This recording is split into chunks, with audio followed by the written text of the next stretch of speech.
And hello, movie lovers. Today is the day that Beth and I are going to be reviewing Night Shift. So go on ahead, get your morgue ready, and have your prostitutes ready at bay, and throw a party at the morgue like Michael Keaton did, because his ideas just keep coming to him. So, with that being said, let's go on ahead. Let's get on with the show. I'm excited to have Beth here. Let's do it.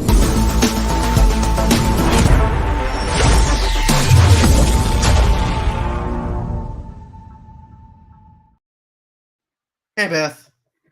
Hi, John. Thanks for How are having you? me. You're very I'm great. welcome. How are And you? I'm doing fantastic. You know what, Beth? I have something to tell you. I'm an idea man. Ideas just come flying at me, and I just don't know what to do. You know.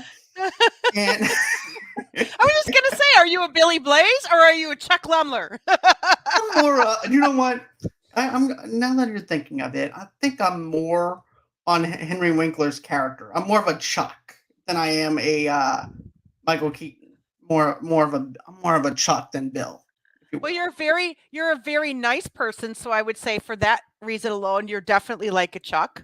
Yeah, I want to say I'm a Chuck. But all in all, I enjoyed this film, rewatching it again. I remember seeing it for the very first time on DirecTV a couple of years back. And then now, if anybody's wondering where you guys can stream it at, you can actually stream that for free on YouTube, or you can rent it, either which way. But I definitely enjoyed this, seeing it again.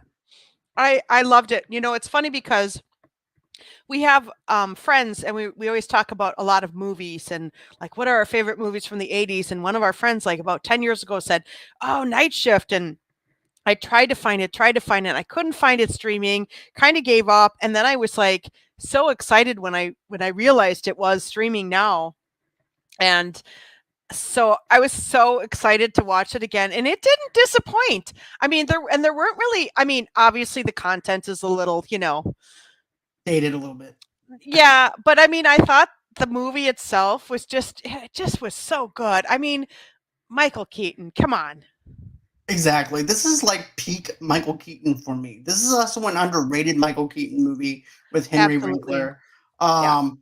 I love how quick Michael Keaton is with his quickness when it comes down to his jokes and his comedic timing, especially with Henry Winkler, because you don't think those two would actually match really well, but when they're on screen, it works.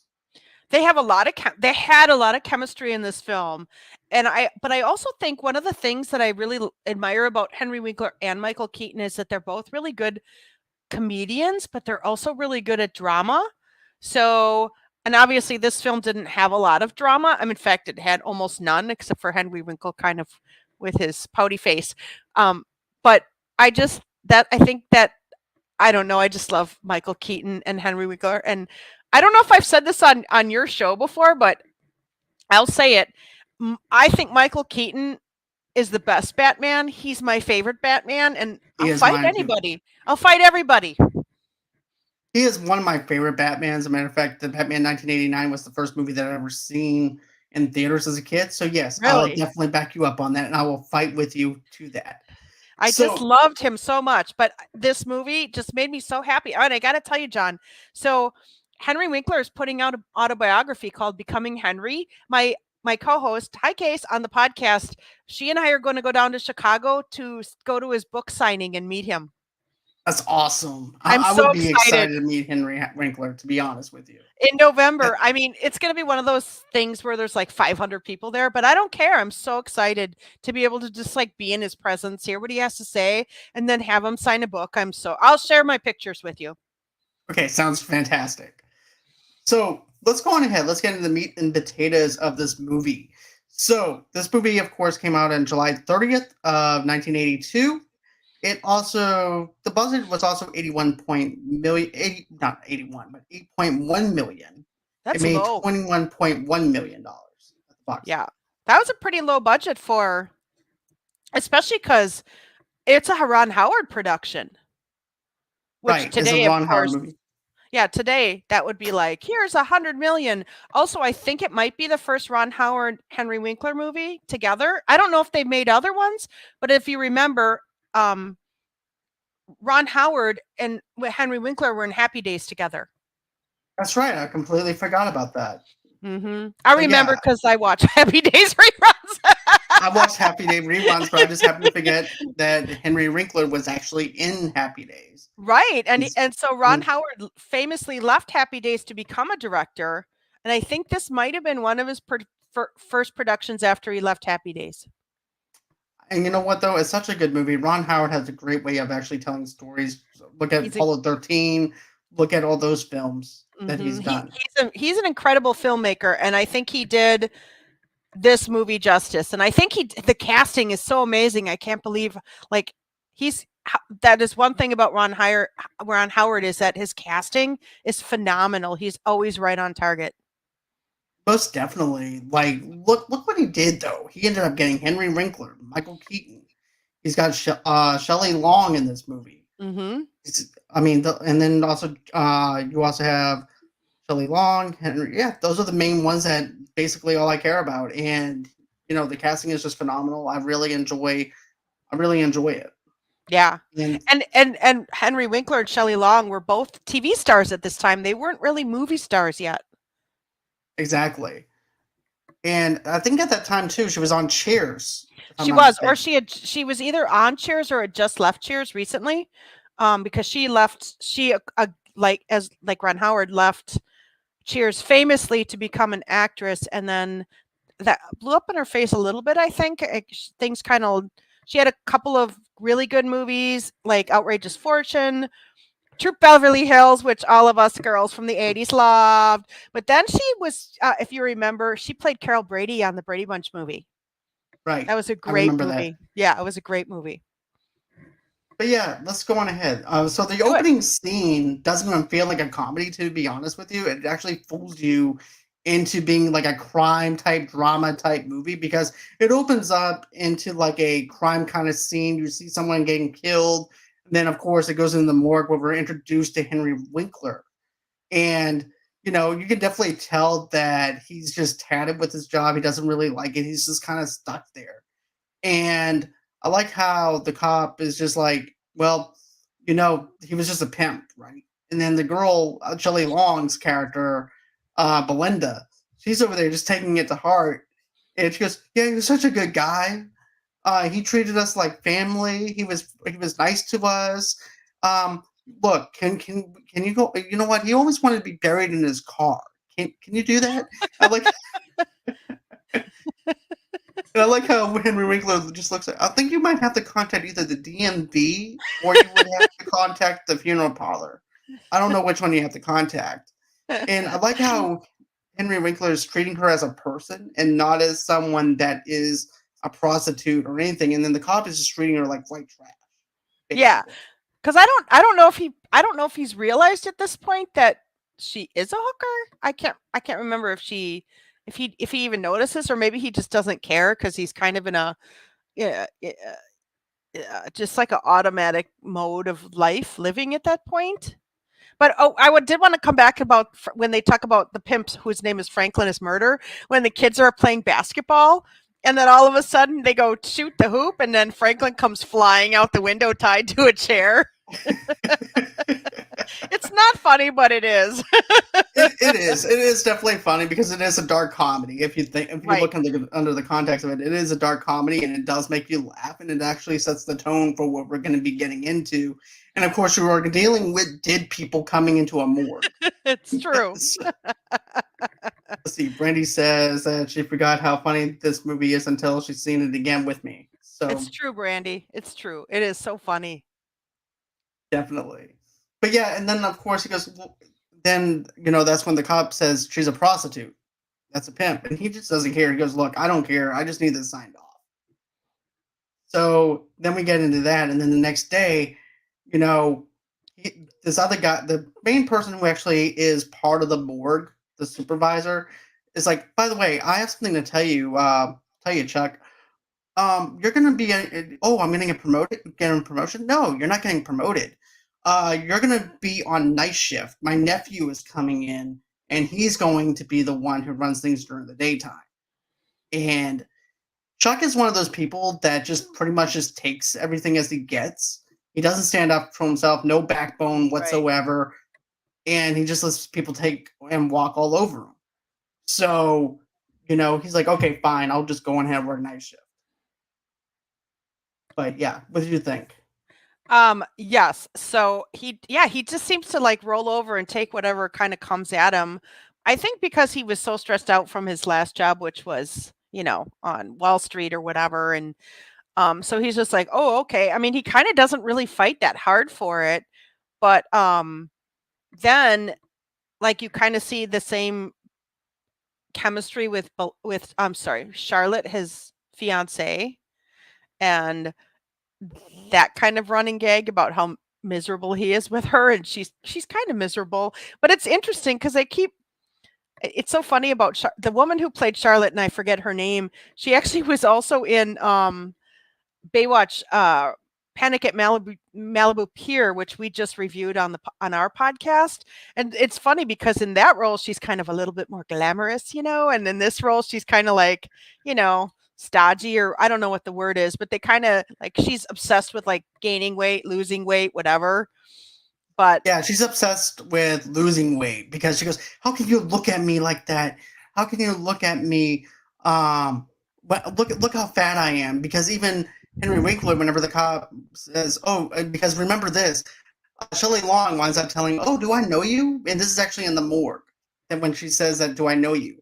And he goes, "No, I don't think you know me or anything. I don't think so." She goes, "Yeah, I think I know you." No, he goes, "Look, I have a fiance. Her name is Charlotte. She's a little bloated right there, a little water bloated." But yeah, that was funny. I forgot about that. But I do think and it speaks to Chuck's personality that he just kind of isn't a fighter. no, he's not a fighter. He's also kind of awkward. He's also kind of lanky in a sense, but he has kind of like a little bit of a dry humor. But the dry humor actually works for his Oh yeah. character. Yeah. And I think I don't know. I think it's partly because it's Henry Winkler. I don't know Right. if the it you got to think about like how many people could play that character, and it's impossible to imagine anybody else playing those characters. Exactly. And then you also have the like you were saying about Charlotte. She's over there exercising on the bike, putting the at that time in the 80s, you had a stationary bike that you can actually use the handlebars at the same time as you're Yeah, pedaling and would lifting move it up up and at the down. same time. Yeah. Yeah. Yeah, that was a And weird contraption nobody ever really used. no, my mom had one and she didn't even really use it at That's all. I why they still don't make remember them those. today. But this is actually something that I thought that was really funny though, was like, okay, Chuck has like had enough of the bike because the bike is making a lot of noise and he wants to make love to Charlotte. And Mhm. he goes, "Are you gonna be on that thing all night?" He goes, "Yeah, all the way up until it's time for me to get married."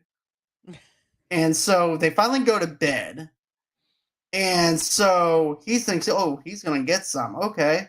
So she goes, "Look, don't shut off the lights." Okay. He shuts off the lights. He goes, "Okay, is your back turned?" "Yeah, my back is turned." "Okay, I'm gonna get in now." And then she goes, "Did you close the drapes?" "Yeah, I closed." So he goes on ahead, closes the drapes. Then after that, she goes, "Did you check the apartment?"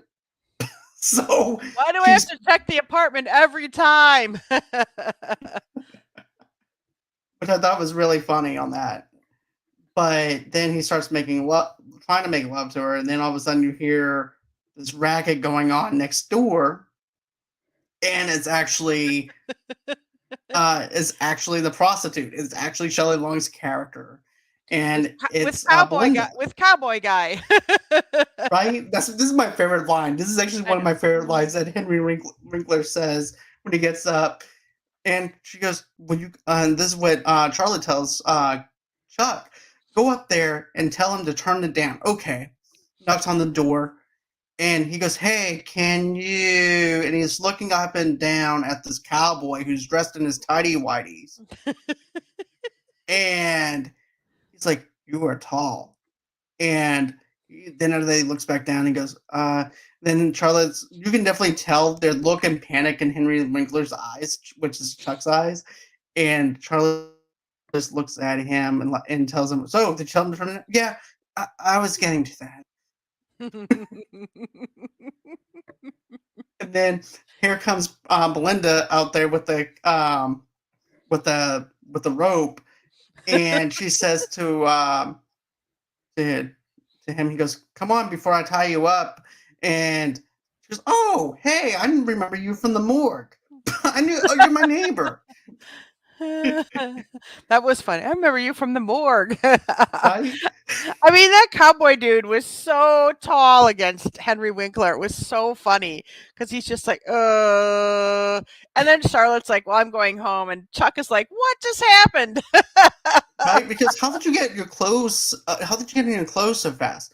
She goes, "Look, I'm gonna go home and everything." And by the way, and she goes, "Wait, why? Why is she? Why is he in his under? Why is he in his underwear?" He goes, "Oh, he sells cowboy hats." And then he goes, "Why is he?" Well, he sells cowboy underwear hats. So when he goes, "Look, I promise you that we'll keep it down," then that's whenever he winds up finding out that he's getting the where the whole entire thing happens, where the nephew is going to be getting the job during the daytime. And But then yeah, we his meet. nephew is named.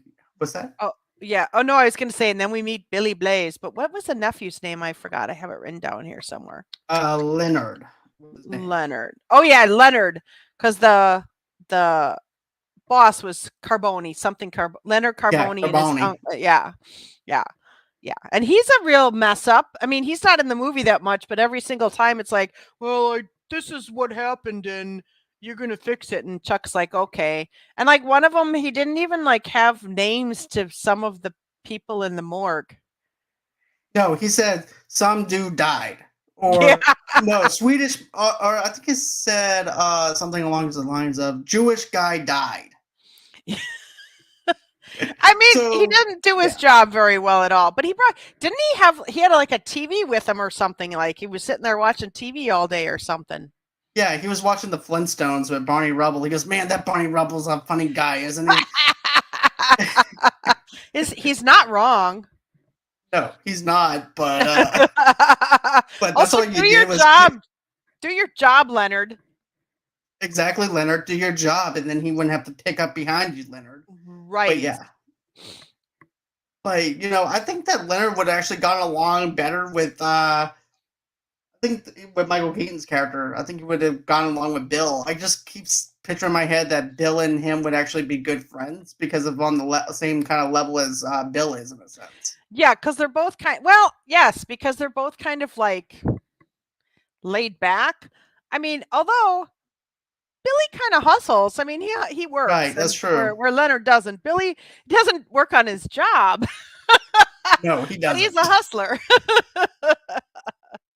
But yeah, here we go. This is actually this is my favorite thing here. So after that happens, this is when we wind up meeting Bill Blaze, Bolowetsky. I think that's how you say it. Um, Blazejowski. yeah, like yes, I am not sure, But Bolesky, yeah, Bazewski, something like that. right. Bezajewski, I don't know. It was I don't long. know, cousin Juski. I don't know, Something Blazejowski. like that. I'm not Something sure. like that. Blazejowski, that sounds right. I don't even Yeah. know. It's so hard. I don't know. But yeah, they are inspired by the uh, highlight of Chuck's prostitute neighbor Belinda to apply Chuck's financial acumen and Bill's entrepreneurial spirit to open a prostitution service headquartered at the morgue. But I love how Michael Keaton comes in with the boom box, and he's like, Right. he's got this energy about him. He goes, "Look, I have ideas. I have ideas, Chuck. I'm an ideal man." I'm an That's it. idea man. Look, they just come at me. I just can't handle it. So then he goes, "Look." He ends up taking this tape recorder. He goes, edible. Think about it. You eat it, and there's no trash. It'll work. Trust me, it'll work. And then the tuna. Don't forget the tuna. Tuna. What if we get the tuna to eat the mayonnaise? Brilliant. That'll work, Billy Blaze. That Yes. was funny. I mean, he just comes in and he's so full of life. And I love that. Same here. He makes working the morgue kind of fun. It has a life into the death of the morgue in a sense. Right, until And Chuck realizes that Billy is actually running a limo service out of the morgue. talk about that scene, Beth. This scene makes me laugh every single time I watch it. Okay, I love this scene because Billy's like, I gotta go do something, and then Chuck follows him and realizes that there's a kid there with a tux on, and he realizes that Billy tells him that he's going to be driving this kid to the prom. And by the way, the guy who plays the kid going to prom is actually Ron Howard's brother Clint, who was actually a fairly famous child star. I don't know what he did in his adulthood, but he did that role. He actually played a serial killer on an episode of Seinfeld, which might be how people would know him too, but that is Ron Howard's brother. So he's like, okay, well, I'll be back. I got to take him to prom. And I can't remember what the exact line was, but Chuck said something like, we're supposed to be taking dead people in that. and Billy says something like, did you see that kid? And I like how Michael Keaton goes, these crazy kids, they'll do anything. And he winds up slapping the advertisement over the other advertisement for the with morgue. the magnet sticker thing. Yeah, I think it said Billy Blaze limos, right? Something like that. And then he puts a giant top hat on top of the limo. Right. It was so And then cute. he winds up saying, I love that scene. I like how quick it was. Yeah, it was one of my favorite scenes in the movie. It's like, well, what happens if someone calls and needs a ride? It's okay. I'll pick them up. They're not going anywhere. Right. They're going to be there whenever they're going to be dead no matter what. So they're just going to be there. I do kind of feel like in New York City, it's busy day and night at the morgue, though. Yeah, this to me seems like a laid back, chill in a small town. Like they don't have much to do at night. But I feel like they do, especially in the 80s in New York City. It was pretty notoriously dangerous. Right. But then I guess we should... Oh, go ahead. No, I would think that this was more of a fitting, like if it was like Doc Hollywood in right in that kind of setting versus New York. But it's just comical to note that it's taking place in New York and they are having this laid back night. Yeah, they're just like chilling and whatever. But then Chuck gets the wrong sandwich, which is kind of a running theme throughout because he just like, no, they'll spit on your food if you complain, and he doesn't want to ever complain about getting the wrong sandwich, which is kind of a running joke, as is the dog. There's a dog that like chases him down his hallway every day, and you hear it barking like a couple of times throughout the movie. Right, the dog keeps on chasing him through the hallways and stuff like that, barking at him, and Chuck is just taking it over and over again every single day. Every single day, this guy keeps messing up his sandwich and things like that. Even you have Bill that says, "Why are you just taking it?" Because, like you said, Beth, because they're just going to spit on the sandwich, so I might as well just go in and take it. He goes, "Man, you don't have to take that.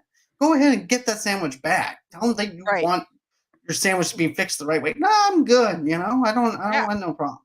Right, exactly. So he doesn't want to ruffle feathers, but he does. I mean, like eventually all of it builds up. But then Billy and Chuck have a little bit of an argument in which Chuck kind of explodes. I guess the sandwiches got to him, or the limo driving out of the morgue, whatever it is. So he gets mad at Billy and he takes the tape and he's like, "Shut up."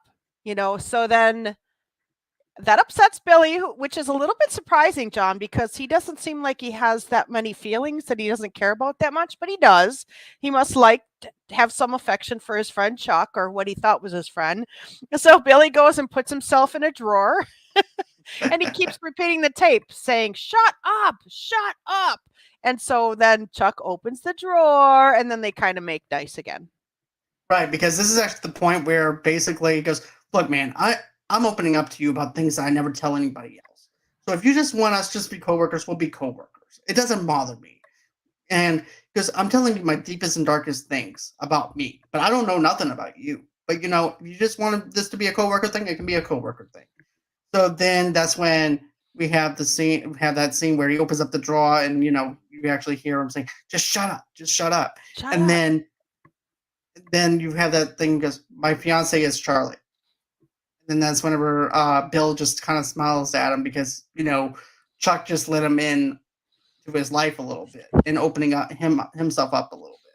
Right. A little bit. A little bit. And then I think we also find out pretty quickly thereafter that that's when Chuck tells him that he used to work on Wall Street or as a Right. banker, or I forget what it was, a financial advisor, something, but it was too high Or I stress think it was for a him to quit. broker. Yes, that's Yeah. right, broker. But he left it because it was much too high stress. Right. And, also, too, you also have the Thanksgiving Day scene, too, where you have Belinda who gets arrested on Thanksgiving, and she calls Chuck up, and Chuck is actually involved with his girlfriend's family, his fiance's family, and plus his mom. And speaking of stiffs, these people are the most stiff-like people, the most judgmental people Are so that you can ever be boring. around. They're the worst. They really are. There's nothing redeemable about them at all. No, they're just downright like passive aggressive to Chuck and kind of his mom too. We'll talk about his mom in a minute because I have a lot to say about her because she pissed me off on the ride back home. Because that really got on my skin. But yeah, so what did you think of her city? He asked Charlotte's father and mother. I don't really like it that much. I think it's rather dirty, disgusting. Basically, is what they say. I'm not going for verbatim, but yeah, that's pretty much what they say.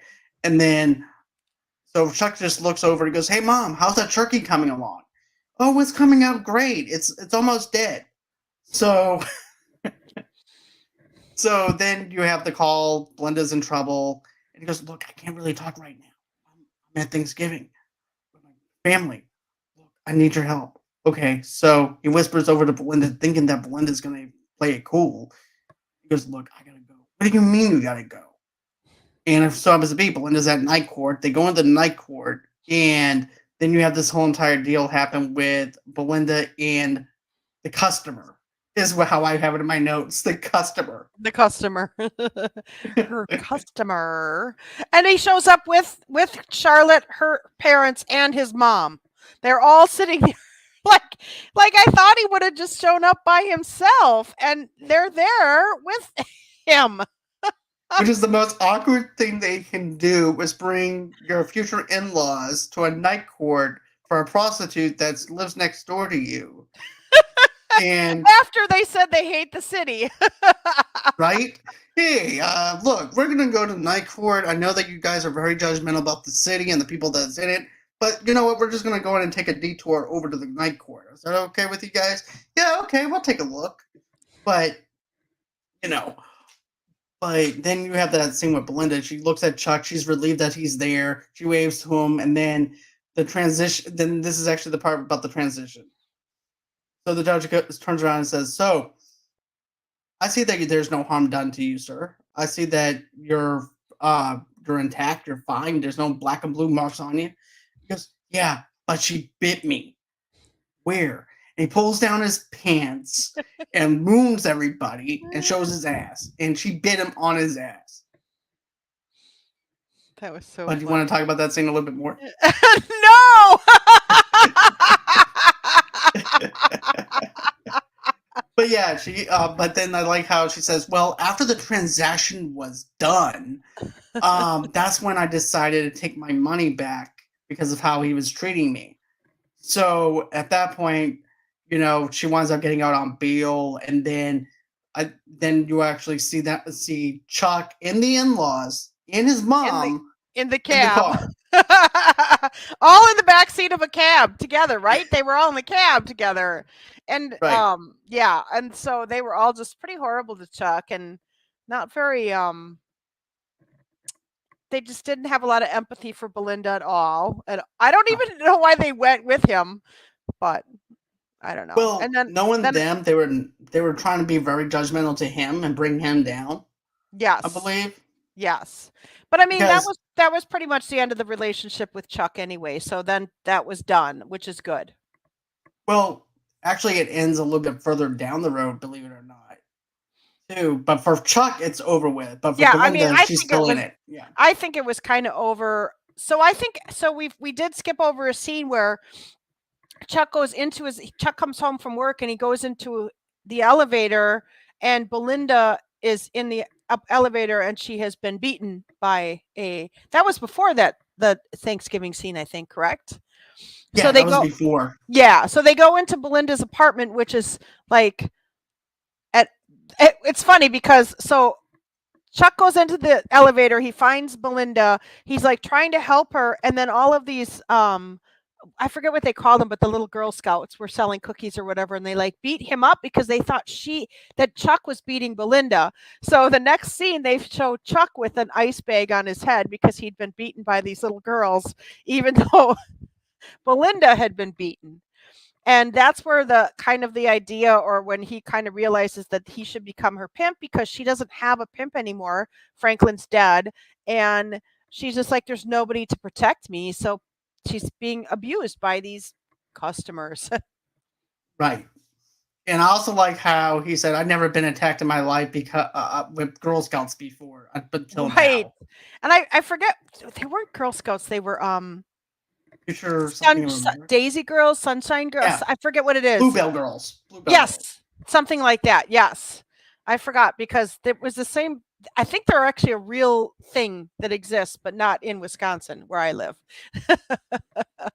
But yeah, so after that happens, then you also have another scene too before Thanksgiving as well, where Belinda's fixing Chuck breakfast in her Oh yeah, underwear. yeah. And Because it's so hot. So hot. She was.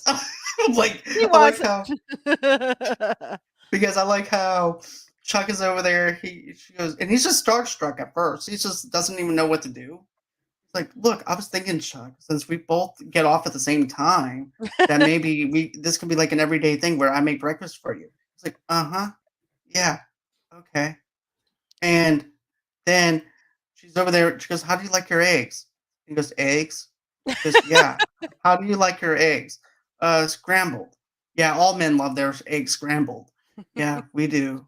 And then she's over there trying to pull the window open. Yeah, she can't get the window open from behind, Like, of course. Nice shot, Ron Howard. I love this though, because she's so can you open the window? And he goes, no, it's just kind of stuck. Yeah, painted It's okay. So she just takes off her jacket and she's under her underwear, and he's just over there just watching, and all of a sudden the phone is ringing, and it's Charlotte.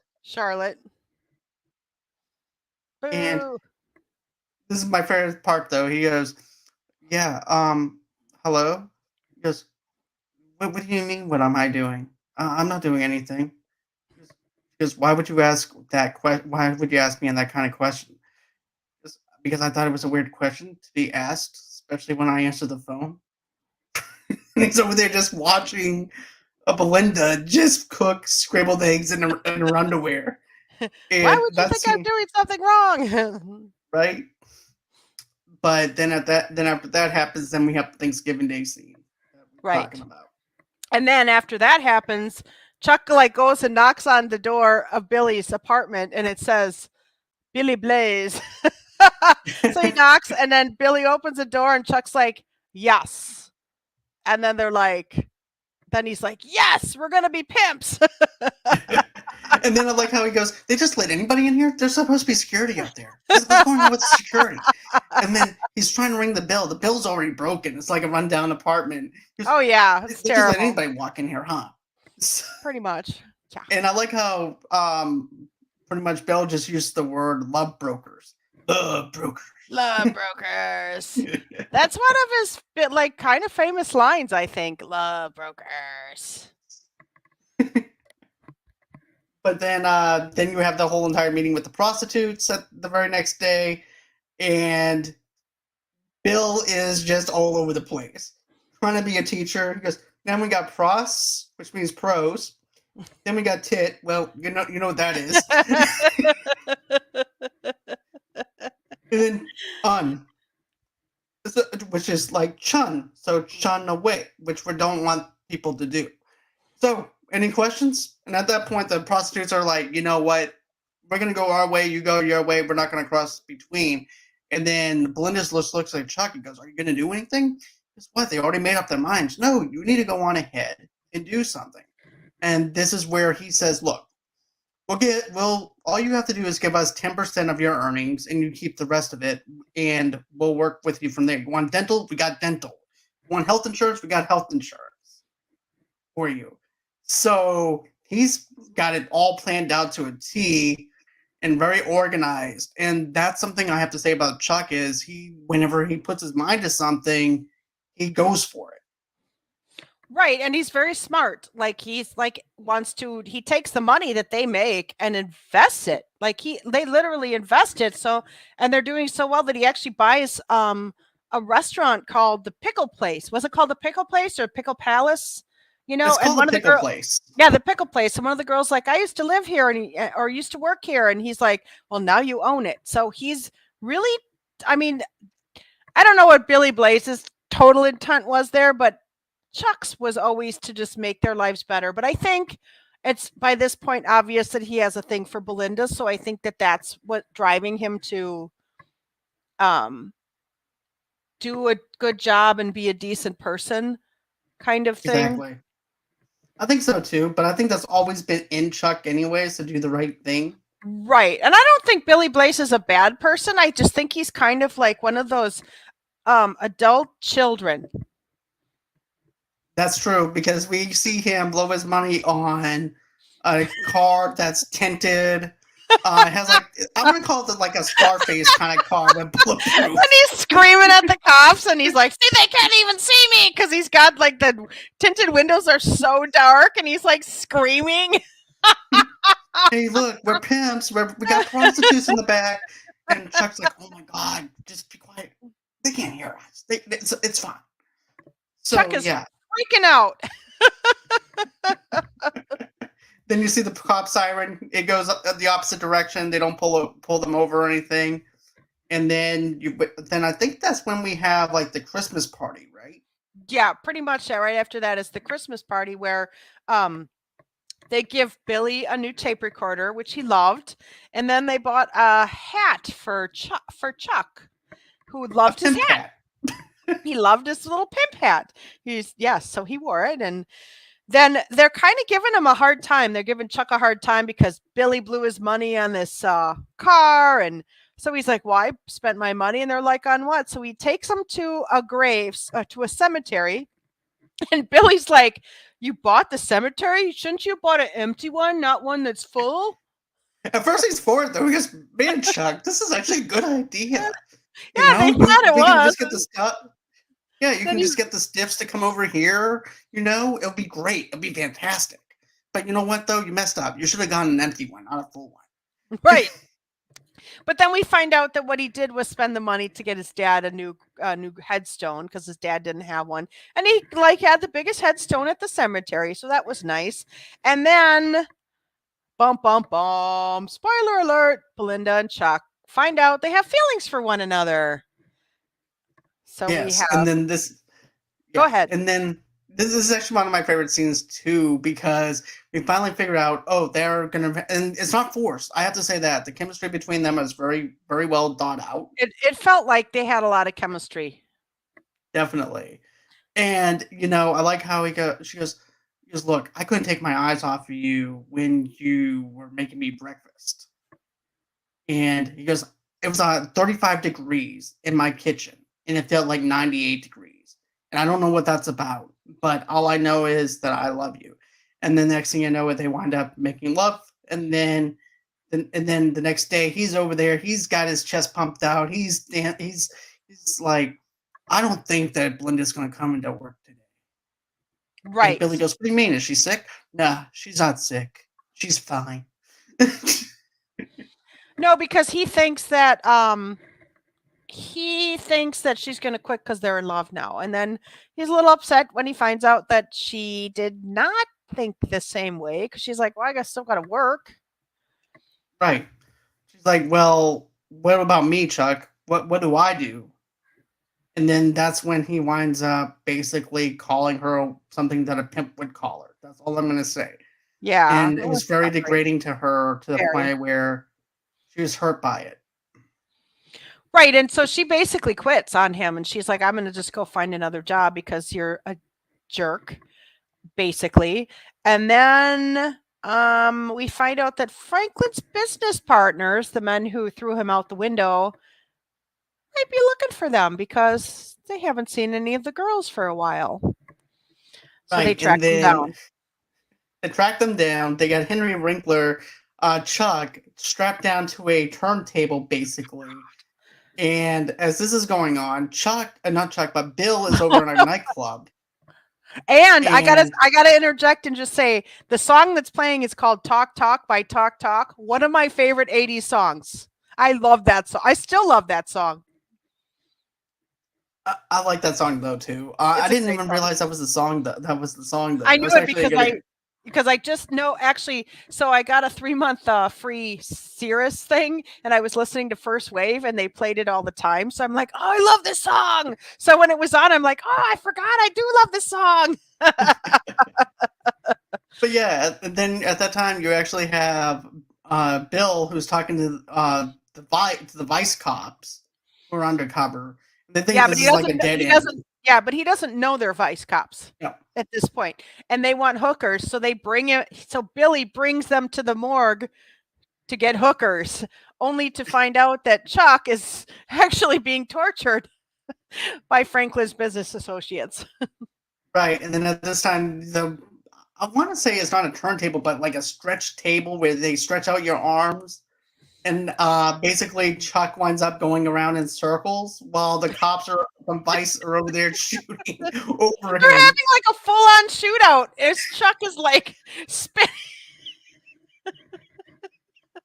And Totally Billy is like, ridiculous. oops, what happened? Well, I don't know what's happening here. And then I like how Bill runs over to him and goes, "Man, you handled that like a champ. You did such a good job. You just lay there and you took it. Great job." Oh my god, that was so funny. And I love then that. after that, they're in the jail cell, and goes, "You know what? This was all because of you, blaming Bill for everything." And then Charlotte comes in. You're thinking that Charlotte's there to maybe bail him out, but then again, we don't see her until this point because she's out of town. They never told us, "Hey, she's out of town" or anything like that. No. You have to think that maybe they've broken up or there's some friction there that was once there is not there anymore, or something that you know what I'm saying. But yeah. Yeah, so she's basically like, yeah, we're done. It's over. He spits So in Chuck's face. yes, so this is kind of the part where, like, if you follow a lot of '80s movies, and we've talked about a lot of '80s movies and a lot of comedies, this is kind of how it goes, right? Like, you get to this point where everything kind of falls apart, but it's a comedy, so you know it's all going to come back around. Right, exactly. But I We gotta know say, that everything's it's poignant. It's poignant. I like by this time you really invested in these characters. most definitely. You're invested into the whole with Belinda and Chuck and Bill. You're invested into these characters enough to where they're believable and they also feel like they're real because you Right. can relate to them too. That's also another thing I want to mention too is that they're very relatable Right. The and writing is really good. The writing is very good for this movie. very excellent. Ron Howard Yeah. did a fantastic job with this film. Yeah. And, you know, then you have that scene where now the prostitutes bailed them out of jail. Yes. And I like how Chuck is over there. He goes, "Well, what about Belinda? Oh, she's off. She didn't come. She's off to doing something else or something." Just Yeah. a way to kick him whenever he's down. Right. But then Chuck and Belinda meet later in the hallway. Yep. And then I'll And let you talk about that. Okay, so they run into each other, and she basically tells him that they're not going to see each other again because she's moving out at the end of the week, and she's taken a job at I don't remember what it was called, but it was like an adult club. So it must be some kind of sex club. That's what I'm assuming it was because we see it, but it's not really super. It looks more 70s than 80s to me, but maybe it's a holdover from the 70s. But yeah, that's actually what it looks like to me. Is like an old 70s kind of club because of the fact that you have Bill, who also is working there too. And Bill is also the waiter and he's doing a really terrible job of being the waiter. He is dressed up in like a lion's cloth kind of Tarzan kind of vibe to it, and Yeah. then it's like a jungle theme basically. It is a jungle theme, and it's got, I mean, and maybe this is really early 80s, so it's possible this was written in the 70s when that might have been more prevalent. I'm not sure. Maybe in the 80s it still was in New York City, but I think those kinds of sex things were bigger in the 70s. I'm not sure. I didn't, I was a very young child at that point, but yes, Billy works at the club, but Billy doesn't know that Belinda had started at the club because it was like her first day. And but Billy had been there for a little while, and even his boss was like, "Yeah, you're really terrible at like doing your job," which wasn't really a much of a job. So Chuck shows up at the sex club, or I should say the adult club, and looking for Belinda, but he runs into Billy was he getting fired at this point? I can't remember. And Yeah, so he's like, "Oh, Belinda works here." He didn't know Belinda worked there. So they like find Belinda, and at that point he professes his love for her. and then after that, they wind up kissing. They end up falling in love, and she forgave him for everything. And then they decide to change lives into people and everything too. So Right. So they all kind of like walk together, like Billy, Chuck, and Belinda are like walking on the streets of New York. And you don't know what their next move is, but they're all friends, and probably Chuck and Belinda get married or whatever happens. You don't know. And that's the beauty of 80s movies. They weren't always cut and dry as no, movies today, where you have to know every single thing that happens after. and I like that about it. It gives you something to really root for the characters and hope that they get together and maybe they might have a future together. We don't know, No, we don't but know. yeah. I Also, too, kind I of want to. I kind of want them all to stay friends and be together because it was a fun movie. Yeah, it's definitely a fun movie. Also, too, we forgot to mention the fact that during this time, though, too, that Chuck was going through all this other stuff, he was losing his hair during Oh yeah. the. He said, "This is exactly why I quit Wall Street." And he was drinking the Alka-Seltzer too. And he was Right. very nervous in the car with Billy. But yes, he was very, very stressed out. Like when he was a pimp, he was very stressed out because I just think he felt like he was doing something morally wrong, and like he wanted everybody to be safe. I think it was just a big job that he wasn't expecting to be so stressful. But yes, the hair was falling out, and the Alka-Seltzer. But yeah, all in all, this was a fun film. I'm glad that we had a chance to finally review this film and get Yeah. together to do something. It's always fun to be able to have you on here. I know. I can't wait till we do the next one, the next 80s movies or whatever it is. Right. I'm looking forward to the next one, to be honest. Yeah, me too. I always am. I love being on the show. It's so fun. I think you do, Beth. And my question is this: what is Made for Movie TV podcast doing right now as far as shows go? I know that you did the Baywatch review. I actually listened to that episode recently. Did you? Yeah. So this summer we're doing what we're calling the TV Summer Extravaganza. We did it last summer where we take TV movies that are based from our favorite TV shows. And so they're either pilot movies or they are movies like in the middle of the series. So a pilot movie we're doing this summer is 21 Jump Street. That's coming up. So that's kind of exciting. The original TV show, which was my favorite show back in the day, we or in the middle of the series, we just did Family Ties, which just came out. There's a movie called Family Ties Vacation. I don't remember it. I never saw it before. And it is not at all like the characters in the series. It's a very strange, very, very strange movie.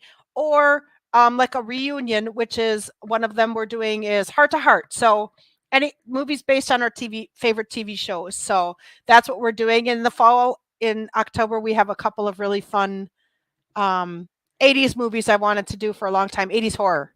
So that's what's going on with us. Oh, nice. Yeah. I love the horror TV movies. They're just so they're so good.